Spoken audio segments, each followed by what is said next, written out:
Hello, नमस्कार। शुरू करें जी please. Thank you so much आप सबका। आप सब लोग यहाँ हमसे बात करने के लिए आए, बहुत खुशी हो रही है आप सबसे मिलकर। मेरे साथ समर जयसिंह सर हैं, आप तो जानते होंगे, बचपन से इन्हें देखते आए हैं भगवान शिव के रोल में, और हमारी फिल्म में बहुत ही प्रमुख किरदार निभा रहे हैं ये। और मेरे साथ हमारे लॉयर भी हैं, कुशाग्र सिंह। तो कुछ चीज़ें ऐसी घटी है दिल्ली शहर में हमारी फिल्म को लेकर, उस पर जो कानूनी बातें होगी उस पर कुशाग्र सिंह जी भी बात करेंगे। बाकी तो आप लोग जो पूछेंगे, हम बैठे हैं, सारी बातों पे हम लोग रोशनी डालेंगे और बात करेंगे। सर फिल्म किस बारे में है, थोड़ा बताइए। फिल्म मैं जैसा कि आपने ट्रेलर देखा ही होगा तो थोड़ा सा अंदाज़ा लग गया होगा आपको, क्योंकि आप सब लोग दिल्ली के रहने वाले हैं। तो दिल्ली 24 फरवरी 2020 को जो यहाँ पे घटनाएं घटी थी उस पर आधारित है। लेकिन 2020 में 24 फरवरी को जो घटनाएं घटी उसको अगर हमें देखना है तो हमें उसको बहुत पीछे जाना पड़ेगा कि वो क्यों घटी, उसके जड़ में क्या है, उसकी रूट में क्या है। तो हम अगर पीछे जाना चाहें तो बहुत पीछे जा सकते हैं, 1947 तक जा सकते हैं, जब देश आज़ाद हुआ। तो पार्टीशन के टाइम पर एक माइनॉरिटी जो है, हिंदू माइनॉरिटी जिसको बोलते हैं, पाकिस्तान में, बांग्लादेश में, अफगानिस्तान में, वो वहाँ छूट गई। और उसके बाद किसी ने उनकी तरफ मुड़कर भी नहीं देखा कि किस हालात में रह रहे हैं। आज एक वीडियो आमतौर पे हफ्ते भर में 10 दिन में एक वायरल वीडियो आ जाता है, मेरे पास तो सालों से मैं देख रहा हूँ।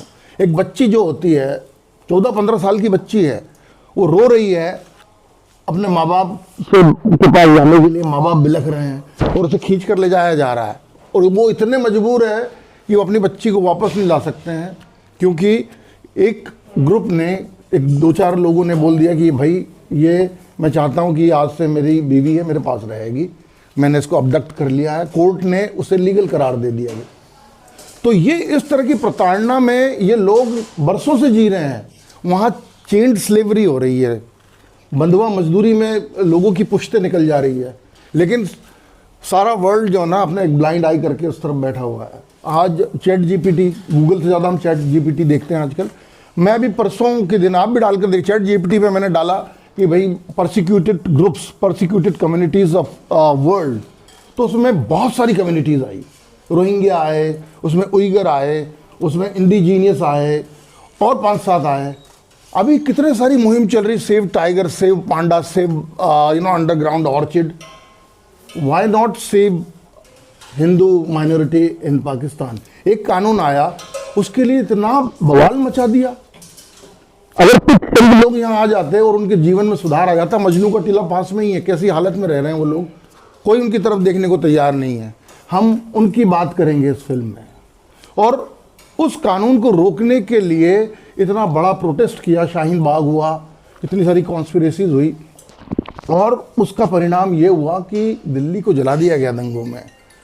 नालों से लाशें निकलती रही, बेकरी जल गई तो हड्डियाँ जली हुई मिली, और 53 लाइव्स 53 लोगों की जाने गई उसमें। और वो किस धर्म के थे वो मायने नहीं रखता, 53 लोग मरे इसमें, वो बड़ी बहुमूल्य जाने थी, इंसानियत मरी है। तो उस चीज़ का जो आहत करता है कलाकार को, एक फिल्म मेकर को, वो चीज़ जो आहत करती है वो मजबूर करती है इस तरह की फिल्म बनाने के लिए। और इसके टेक्निकल पॉइंट पे मैं बाद में आऊँगा। ये भारत की पहली 1 शॉट फिल्म है, फुल लेंथ फीचर फिल्म, जो कि अभी तक भारत में किसी ने नहीं बनाई, और वो क्यों बनाई उस पर भी बात करेंगे हम लोग। और अच्छा सर, एक प्रश्न आता है यहाँ पर कि आजकल देखा जा रहा है कश्मीर फाइल्स बन रही है, केरला स्टोरी, तो वो अच्छा बिजनेस कर रही हैं इस तरह के जो सब्जेक्ट हैं। क्या ये मोटिव रहा है आपका, या कुछ और दिखाने की कोशिश करी गई है आपने? बिजनेस अच्छा क्यों नहीं करना चाहिए, मुझे एक बात बताइए। अगर कभी ऐसी चीज़ आ रही है, इसका पर्पस देखिए, मैं बता रहा हूँ, जैसे कश्मीर फाइल्स और केरला स्टोरी ने बहुत अच्छा बिजनेस किया, लेकिन 8-10 और फिल्में भी आई है इसी तरह से, आपने उनका नाम नहीं लिया होगा, उन्होंने अच्छा बिजनेस नहीं किया। तो देखिए, आपका, मैं एक चीज़ बोलता हूँ, आपका इंटेंट और आपका कंटेंट दोनों ही साफ होना चाहिए। यानी आपकी नीयत और आपका जो आप पेश कर रहे हैं, जो आप फिल्म जो दे रहे हैं, वो दोनों ही अच्छी होनी चाहिए। आप कोई प्रोपोगेंडा अगर पेश कर रहे हैं ना, तो पब्लिक बहुत समझदार है, उसे मूर्ख ना समझे। उसे एंटरटेन भी होना है, उसे वो दो घंटा 10-20 मिनट जो बैठती है ना, उस दौरान उसके दिल में विचार भी आने चाहिए, उस सोचने पर मजबूर भी होना चाहिए, कभी उसे गुदगुदाना भी चाहिए, कभी उसे खेल भी होना चाहिए, कभी उसे हंसना भी चाहिए, और एक अलग तरह का एंटरटेनमेंट भी मिलना चाहिए उसे, तब जाकर एक फिल्म सक्सेसफुल होती है। सर, ये जो फिल्म आपने बनाई है 2020 पे दंगों पर, और ये जो जितना भी प्रभावित क्षेत्र है उत्तर पूर्वी दिल्ली का है, मैं भी वहीं से आता हूँ, उत्तर पूर्वी दिल्ली के क्षेत्र से, मौजपुर से, जहाँ ये दंगा हुआ था। तो जब ये फिल्म बना रहे थे आप, वहाँ पे शूटिंग कहाँ की है, वहीं की है कहीं और की है शूटिंग? आपने ट्रेलर देखा? हाँ, ट्रेलर देखा। आपको कहाँ की लग रही है? आपको कहाँ की लग रही है? तो मैं आपसे पूछना चाहता हूँ, मैं पहले क्या कठिनाइयों का सामना करना पड़ा यदि आपने उधर पे? नहीं, मैं आऊँगा उस पर। मैं इसलिए मैं थोड़ी सी आपसे तारीफ चाहूँगा उस पर कि आपको लग रही है कि वहीं की है। बिल्कुल वही मैं पूछ वहीं की लग रही है। वहाँ पे क्या तकलीफें आई या कुछ आपको समस्याओं का सामना करना पड़ा? ये फिल्म मैं बता दूं कि ये वन शॉट फिल्म है। पहले तो मैं आपके सवाल पे आ रहा हूँ, तो ये फिल्म की टेक्निक जो है, मैं उस पर थोड़ा सा बात कर लूँ। मान लीजिए ये मेरे हाथ में मोबाइल है ना, इन भाई साहब पे मेरा कैमरा है, मैंने यहाँ से शुरू किया वीडियो, ठीक है, और इस तरह से मैं लेकर गया यहाँ पर, और मैडम पर लाकर मैंने कैमरा बंद कर दिया। ये 3 सेकंड का वीडियो है। इस 3 सेकंड का वीडियो में कहीं पर भी एक भी कट नहीं था, नहीं है मतलब, और मैं इस 3 सेकंड के वीडियो को एक फिल्म मान लूँ, ये फिल्म है। अब हम एक काम करते हैं कि इस 3 सेकंड के वीडियो को 2 घंटा 10 मिनट की 2 घंटा 10 मिनट की फिल्म को भी इसी तरह से बनाते हैं कि कोई कट नहीं है इसमें। है मुश्किल काम, ये काम हमने किया है। वो भी इतने सारे इवेंट्स उसके अंदर है कि एक दंगे में चल रही है दिल्ली में, कहाँ कहाँ क्या क्या हो रहा है, और हम चलते जा रहे हैं। उसमें सारी घटनाएं जो आप देख रहे हैं ट्रेलर में, वो दिखते जा रहे हैं आपको कहीं कट नहीं मिलेगा उसमें। ऑडियंस अगर वो देख रहा है तो उसे लगेगा वो कहीं बैठा हो, वो साउथ में बैठा हो, वो मध्य प्रदेश में बैठा हो, वो बॉम्बे में बैठा हो, उसे लगेगा कि वो दिल्ली के दंगों में उस दिन वो भी वहीं था। उसे भी ऐसे ही लगेगा कि पेट्रोल शायद कहीं से आ सकता है, पत्थर कहीं से आ सकता है। इस टेक्निक की ये खूबी है, और इसमें आपको आम दिनों से ज़्यादा, यानी कि अगर एक दिन में कोई शूटिंग हो सकती है, वो शूटिंग को करने के लिए आपको 4 दिन ज़्यादा देना होता है। 5 दिन में ख़त्म होती है, तो आपको 4 दिन तक तो आपको रिहर्सल करना होता है on location with camera with actors. Budget 5 गुना ज़्यादा होता है। वो करने के बाद में आपको ये फाइनल शूट करना होता है, तो it's very difficult. Yes sir, इस फिल्म का उद्देश्य क्या है? ये जनता पे कैसी छाप छोड़ेगी? मतलब कंट्रोवर्शियल भी क्या? ये जनता पर ये छाप छोड़ेगी कि आप जो प्रताड़ित कम्युनिटी है, जो लोगों पर जुल्म हो रहे हैं, यानी पहली चीज तो मैं हमारे देश में क्या बहुत ही गलत नैरेटिव ये चल रहा है कि भाई मान लीजिए कि मेरा धर्म है हिंदू और भाई साहब है हिंदू, लेकिन एक ही हो रहा है जुल्म, और मैंने बोल दिया यार इस पे क्यों जुल्म हो रहा है यार, और बोलने वाला चूंकि हिंदू है तो मेरे ऊपर लग गया सैफ्रॉन टैग उसी टाइम। मैं हो गया कम्युनल, मैं हो गया सांप्रदायिक। चूंकि हिंदू है तो मैं क्यों बोल सकता हूँ? अरे भाई हिंदू है तो उसको तो मार खाना चाहिए, उसे नहीं बोलना है मुझे। हाँ, कोई और धर्म का व्यक्ति हो, उस पर अगर उसे मार पड़ रही है और मैंने बोल दिया, कितने अच्छे आदमी यार, सेकुलर है देवेंद्र जी, कितने बढ़िया, इनकी सोच कितनी अच्छी है यार। धर्म क्यों देख रहे हैं हम लोग? कोई भी हो अगर वो प्रताड़ित है तो उसके लिए बोलना पड़ेगा आपको। मुसलमान भी हमारे भाई हैं, हिंदू भी, लेकिन हमारे यहाँ ये जो कवर फायर दे रहा है एक वर्ग जो है कि भाई ये व्यक्ति ने गलत किया है, अगर सही किया। दिल्ली दंगों में जो भी साजिश रच रहे थे जितने भी लोग, बहुत सारे चेहरे आपने हमारे इसमें भी देखे हैं, तो भाई ये आप कवर फायर किसे दे रहे हो? क्योंकि इसलिए दे रहे हो क्योंकि वो आपकी कम्युनिटी का है। मालवीय जी, मेरा सवाल है, वो मेरा सवाल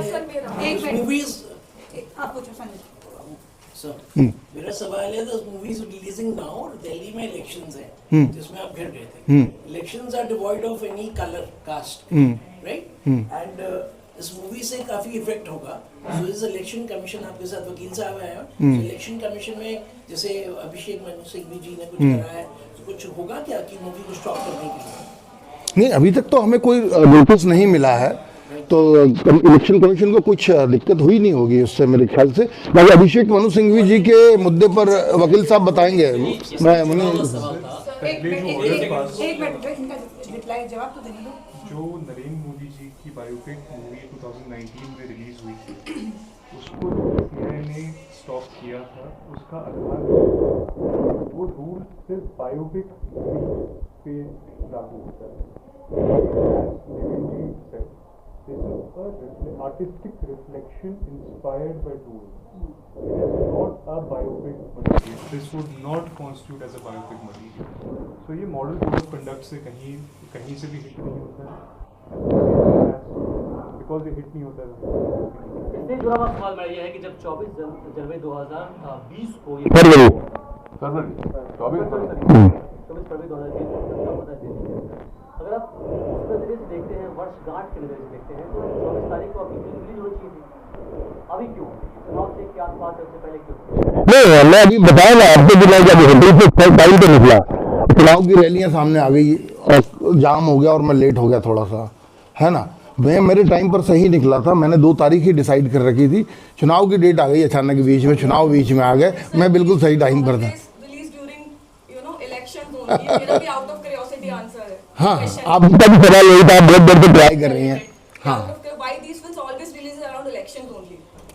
नहीं, देखिए मैं एक चीज़ और बोल रहा हूँ, जैसे वकील साहब ने बोला भी कि हम लोग उस दायरे में आते नहीं हैं। हम तो ये बोल रहे हैं कि अगर भाई अब एक काम करूँगा मैं next time, what's your name? Aanchal जी।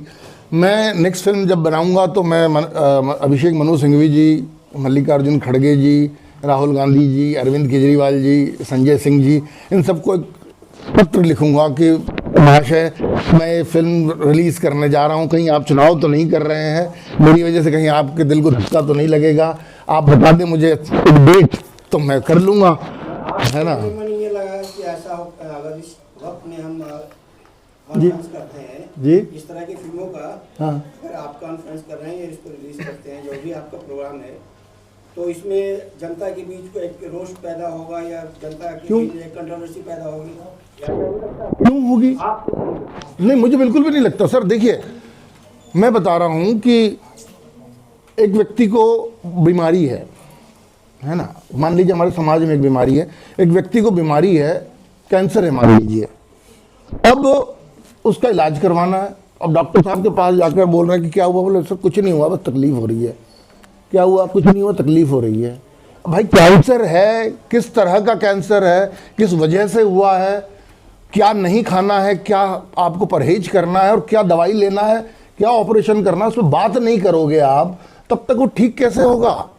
बस इसलिए कि भाई वो दंगा बुरा मान जाएगा कोई, इसको कार्पेट के नीचे डाल दिया जाए, इसलिए हम चुप बैठे हैं कि कोई बुरा मान जाएगा। आपको लग रहा है कि मेरी फिल्म सच के करीब है, तो सच को सामने आने दीजिए ना, देखने दीजिए लोगों को। 2-3 मिनट के ट्रेलर में अभिषेक मनु सिंघवी जी ने इतनी बातें कर दी, वो विष छिड़क रही है, अजगर फुफकार रहा है, ये फिल्म है कि इल्म है कि जुल्म है, उतने अच्छे शेर पढ़े उन्होंने उस दिन, है ना। तो वहाँ से विष और जहर निकल गया। भाई यहाँ पे जहर तो तब निकला था जब 24 फरवरी के दिन सच में लोग मर रहे थे। मेरी फिल्म से लोग मरेंगे नहीं, मैं गारंटी देता हूँ कि आप देखेंगे तो वहाँ एक संदेश लेकर निकलेंगे आप कि एक व्यक्ति को, वो चाहे हिंदू हो मुसलमान हो, एक समाज में रहने के लिए उसको करना क्या चाहिए आगे। आप जब तक ऑपरेशन नहीं करेंगे, उस मूल में नहीं जाएंगे, उस जड़ में नहीं जाएंगे, तो आप कैसे किसी समस्या का समाधान ढूंढेंगे? आप किसको बचा रहे हैं? आप बस कुछ चेहरों को सामने नहीं आने देना चाहते। एक मेरी फ्रीडम ऑफ एक्सप्रेशन है या नहीं, मुझे आज़ादी है या नहीं अपनी बात कहने की इस देश में? एक कलाकार को अपनी आर्ट के सामने रखने की आज़ादी है या नहीं? नहीं, इन्हें मत दिखाइए। क्यों मत दिखाइए? आपने, मैं बिल्कुल पॉलिटिकल व्यक्ति नहीं हूँ, लेकिन मुझे कुछ मैं जुड़ा रहता हूँ, चीज़ें देखता हूँ, तभी तो इस तरह की फिल्म बनाई है। वो सलमान खुर्शीद जी का एक स्टेटमेंट था कि भाई वो सोनिया गांधी जी को बहुत दुख हुआ, काफ़ी रोई रात भर, तो बाटला हाउस में कुछ आतंकवादी मार दिए। अब अभी से मैंने तो फिल्म दिखाई भी नहीं और रोना शुरू हो गया कि किस किस को दिखा रहे बेचारों को, इनको उनको, कि बदनाम किया जा रहा है। अरे भाई बदनाम सामने है, सब कुछ सबने देखा है कि क्या हुआ था, कौन है, कैसे लोग हैं। और मेरी फिल्म तो सिर्फ उन इंसिडेंसेस से इंस्पायर्ड है, और मैंने एक सिनेमैटिक आज़ादी लेते हुए एक चीज़ रखी है सामने। तो सिनेमा सिर्फ एंटरटेनमेंट नहीं है, सिनेमा आपको सोचने पर मजबूर करना चाहिए। हम बोलते सिनेमा समाज का दर्पण है, लेकिन सिर्फ यही नहीं है, इसका वाइस वर्सा भी है कि सिनेमा समाज पर प्रभाव भी डालता है। तो वो प्रभाव उल्टा ना हो, जैसा कि आपका सवाल था। सिनेमा को लोगों पर उनकी आंखें भी खोलनी चाहिए सिनेमा को, ये सिनेमा की जिम्मेदारी बनती है। मैं बॉलीवुड में था, लेकिन मैं वो टिपिकल बॉलीवुड फिल्म लेकर नहीं आया हूँ सर, बाहर से बनाई है मैंने। कोई स्टूडियो नहीं है मेरे पीछे, कोई फाइनेंशियल बैकअप नहीं है ना। और ये इस तरह की टेक्निक पे कोई बॉलीवुड वाला बना भी नहीं सकता, और कोई स्टार नहीं बना सकता, कि इतना टाइम दे ही नहीं सकता है वो, इतनी मेहनत कर ही नहीं सकता। थोड़ा एक सवाल है कि द कश्मीर फाइल मूवी जब रिलीज हुई थी तो उसके बाद लोगों में एक सवाल पैदा हो गया था कि जो डायरेक्टर और प्रोड्यूसर जो सैकड़ों करोड़ कमाए थे उस मूवी के अंदर, तो जो पीड़ित थे, जो पंडित लोग थे, तो उनको उनका कुछ शेयर नहीं मिला। क्या आपके इस मूवी के बाद बहुत अच्छी बात करी, आप जो जनरेट करेंगे, बहुत अच्छी बात, तो क्या शेयर होगा उसको?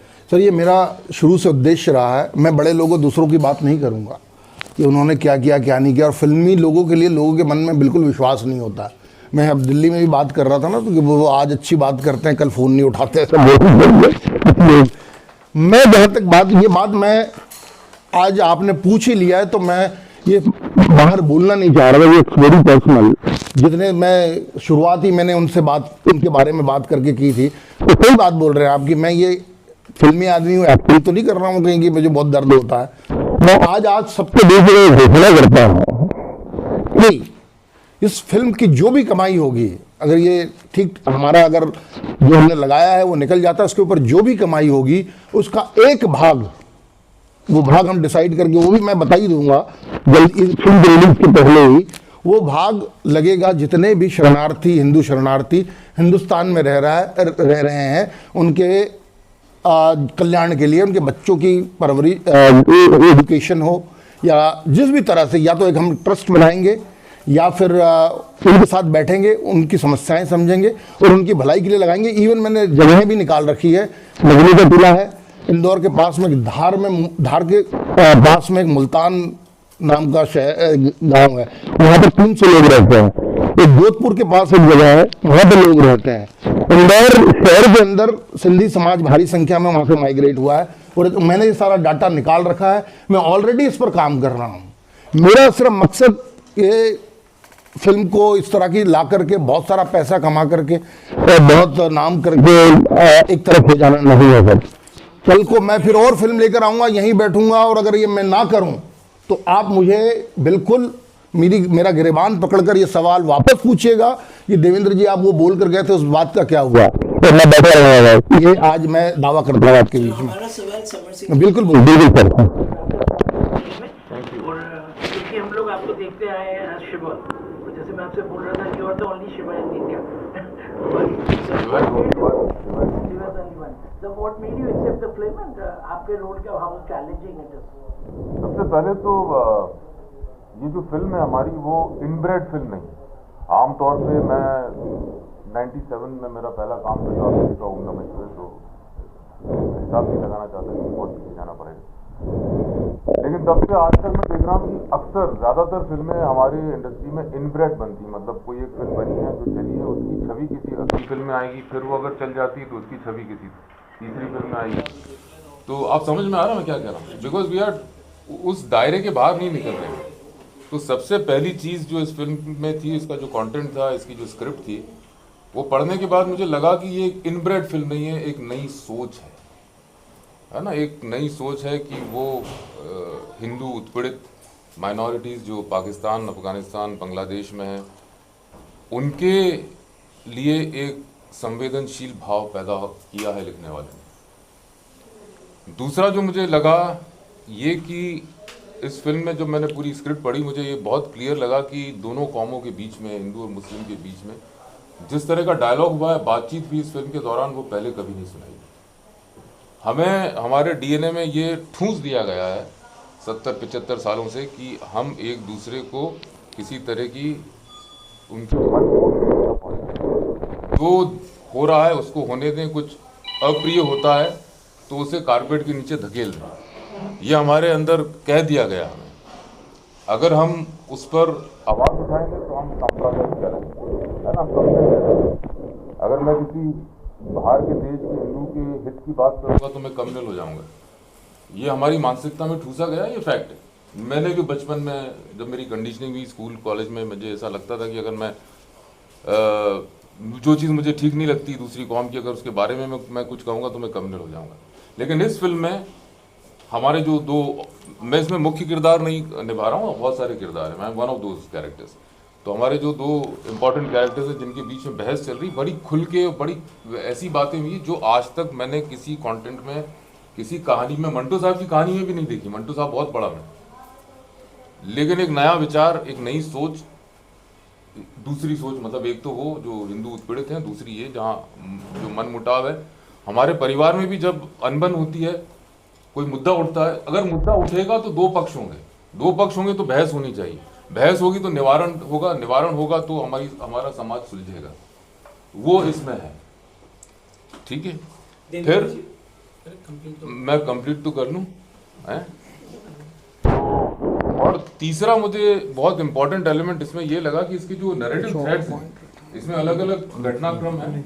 और जैसा कि अभी हमने उस पहलू पे बात करना बाकी कि वन सिंगल शॉट फिल्म है, और सिंगल शॉट फिल्म मैंने बर्डमैन देखी, मैंने 1917 देखी, लेकिन उसमें जो नैरेटिव थ्रेड है वो सिंगल चल रहा है, एक ही स्पेस धीरे धीरे चेंज हो रही है। लेकिन यहाँ पे अलग अलग घटनाक्रम है। कहीं हमारे ट्रम्प साहब दिल्ली पहुँचने वाले हैं, दंगे भड़के हुए हैं बहुत भयानक तरीके से। एक हमारा एलिमेंट है जो पाकिस्तान से एक आके यहाँ छुप के बच चुका है। एक है हमारे दो लड़के जो किसी काम से निकले थे सुबह, लेकिन दंगे भड़क गए थे, एक तरफ एक वो ट्रैप हो गया। बाकी सब फिल्म देखने के बाद लेकिन मैं ये बता रहा हूँ कि ये नैरेटिव, इस तरह का नैरेटिव, इस तरह के फॉर्मेट में मैं ज़्यादा नहीं कोई बात नहीं, इतना तो चलेगा। ये दिस इज मैंने सही टाइम पे इनको जिज्ञासा जागेगी। मैं आपको जिज्ञासी करना चाहता हूँ कि ये जो अलग अलग नैरेटिव थ्रेड्स हैं उनको एक स्पेस में लाना, क्योंकि सिंगल शॉर्ट फिल्म में तो स्टार्ट टू फिनिश कैमरा चल रहा है। आप देखिए कितना एक्साइटमेंट है फिल्म के लिए, सर बह गए। एक उनको एक ही स्पेस में लाना है, बहुत ट्रिकी काम था। जब मैंने स्क्रिप्ट पढ़ी तो मुझे वो स्पेस में आता हुआ दिखाई दिया। तो ये तीन पहलू थे जिसकी वजह से मैंने डिसाइड किया कि मुझे ये फिल्म करनी चाहिए। और last but not the least, एक हमारे, मैं इंदौर से बिलोंग करता हूँ, देवेंद्र भाई भी इंदौर के हैं, और मुझे ये अच्छा लगा कि इन्होंने उस बॉलीवुड नहीं कहना चाहता हूँ मैं, मुंबई फिल्म इंडस्ट्री कहता हूँ, उसके दायरे से बाहर निकल के सोचा। अगर वहाँ रहते तो ना ये फिल्म वो बना पाते, क्योंकि इनको लोग डिस्करेज करते, है ना। एक मैंने बहुत अच्छा एक कथन आज सुबह मैंने पढ़ा था, तो मैंने आप लोगों के लिए बचा के रखा। उदय प्रकाश जी का कथन है, आदमी मरने के बाद कुछ नहीं सोचता, आदमी मरने के बाद कुछ नहीं सोचता, आदमी मरने के बाद कुछ नहीं बोलता, जो कुछ नहीं सोचने, कुछ नहीं बोलने पर आदमी मर जाता है। तो नया सोचा है, नया बोला है, बस इतना ही कहना चाहूँगा। मैंने इसीलिए ये फिल्म की। सर, कि आपको हमेशा से एक लॉर्ड शिवा की छवि जो है जहन में सबके बसी हुई है, तो एक उनके फैंस, आपके फैंस जो है, उनको क्या कहना चाहेंगे कि उनको ये फिल्म देखनी चाहिए क्या? मतलब बिल्कुल देखनी चाहिए। लॉर्ड शिवा हमेशा जस्टिस के लिए रॉक की तरह रहे, तो ये बड़ी हर चीज, हर एलिमेंट को जस्टिफाई कर रही। जो हुआ है एक आईने की तरह, Lord Shiva is like any supreme consciousness, is like reflection. वो सामने खड़ा होगा, जो सामने होगा उसको वो रिफ्लेक्ट करेगा। तो 24 फरवरी 2020 में क्या हुआ, ये फिल्म उसको दर्शाती, उसको रिफ्लेक्ट करती है, जिससे हमारा समाज सुधर जाए, कुछ सोच पाए, उस पर कॉन्टम्पलेट कर पाए। जब फिल्म देख के आप बाहर निकलो तो आपको वो हॉन्ट करे, 2-3-4 दिन आपके साथ रहे, इस तरह की कथा। इस बारे में क्या कहना चाहेंगे जहाँ हिंदू और मुस्लिम दोनों समुदाय के लोग बराबरी में मारे गए थे? मारे जाना, वायलेंस तो हर तरह का खराब है ना, not in favour of violence at all.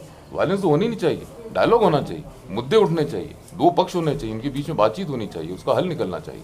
चलो नेक्स्ट नीलेश जी, क्योंकि 2 तारीख को आपकी फिल्म रिलीज हो रही है और 5 तारीख को दिल्ली में वोटिंग है, ऐसे में जो इस फिल्म के मुख्य आरोपी है ताहिर हुसैन, वो भी चुनावी मैदान में है, और तमाम लोग ये आरोप लगा रहे हैं कि जो फिल्म है वो बीजेपी और आरएसएस का एक प्रोडक्ट है। तो आपको इस पर क्या कहना है? उनको कैसे पता चल गया? मुझे नहीं मालूम। हाँ, कैसे पता चला, यही समझ में नहीं आया हमें। मैं अगर होता तो बड़ी अच्छी बात थी। इतने सवाल हो ही जाते हैं, आ जाते हैं, आप जवाब दे दीजिए सर। हाँ नहीं, मैं बता रहा हूँ कि अगर ये देखिए, पहले ज़माने में बोला जाता था कि बड़े बड़े कवि और कलाकार जो होते थे ना, वो बोलते थे कि आर्ट को, हिंदी का एक सर वो है वाक्य कि आर्ट को, कला को राजाश्रय की ज़रूरत होती है, आवश्यकता होती है हमेशा कि। लेकिन अगर ये मैं इतना भाग्यशाली होता कि इतने बड़े बड़े लोग मुझे आश्रय दे रहे होते तो मैं बड़ा मजबूत व्यक्ति होता, है ना। मैं ये लोग ईडी करते हैं ना आजकल बहुत, कि ये ईडी लगी है पीछे, ये इनको ईडी को गुजारिश करनी चाहिए कि देवेंद्र मालवीय के पीछे लगी है सर, और इसका चेक करिए इसको पैसे कहाँ से आए फिल्म बनाने के। मेरा पूरा वाइट में कहाँ से आया, मैं सारे सोर्स बता दूंगा कि कहाँ से मैंने लगाया। इसमें एक नया पैसा बाहर का नहीं है, ये पूरा मेरी फैमिली का, हमारा लगा है, और सब कुछ दांव पर लगा है हमारा। ये इतना हंसता हुआ चेहरा सिर्फ दिख रहा है आपको, इसके पीछे का दर्द किसी को नहीं पता। ये उठाकर बोल देना कुछ भी कि बीजेपी और आरएसएस का प्रोडक्शन है, ये बाहर से दिमाग है। देखिए सब बड़े कलाकार इमेजिनरी लोग हैं, बना दो कुछ भी, क्या है उसमें, ऐसा कोई बात नहीं है, कोई इससे कोई प्रोडक्शन नहीं है। थैंक यू ले लीजिए ले लीजिए ले लीजिए। बनी गई है तो आपको ये नहीं लगा जब आप इसको बनाएंगे तो जनता इसका विरोध कर सकती है, इस पर कोई रोक लग सकती है? हाँ बिल्कुल लगा था, लेकिन इस डर से हम सच बोलना तो छोड़ नहीं सकते ना, किसी न किसी को तो सामने आना पड़ेगा। बॉलीवुड में पॉलिटिकल करेक्ट होकर फिल्में बनाते हैं लोग। मैं सर ने जैसा बोला कि अगर मैं वो स्क्रिप्ट लेके जाता तो उसमें 36 लोग आते और अपना व्यू डालते प्रोडक्शन हाउस के, उसको पता नहीं क्या बना देते। इसलिए मैंने बाहर आकर इतनी बड़ी रिस्क ली, क्योंकि फिल्म सिर्फ एंटरटेनमेंट का माध्यम नहीं है, वो कुछ बोलना चाहिए उस फिल्म ने, उसने आपके साथ वो फिल्म घर तक जानी चाहिए वापस। तो ये मुझे बोलना ही था। इसके लिए अब क्या है कि जब आपको कुछ करना ही है जीवन में तो फिर परिणाम की क्या चिंता करना, निकल चलना है। Thank you. नहीं, मेरे पर्सनल एक्सपीरियंस से नहीं जुड़ी हुई है, लेकिन हाँ मुझे पर्सनल बहुत लगी थी ये घटनाएं जब मैं देख रहा था। Thank you thank you so much.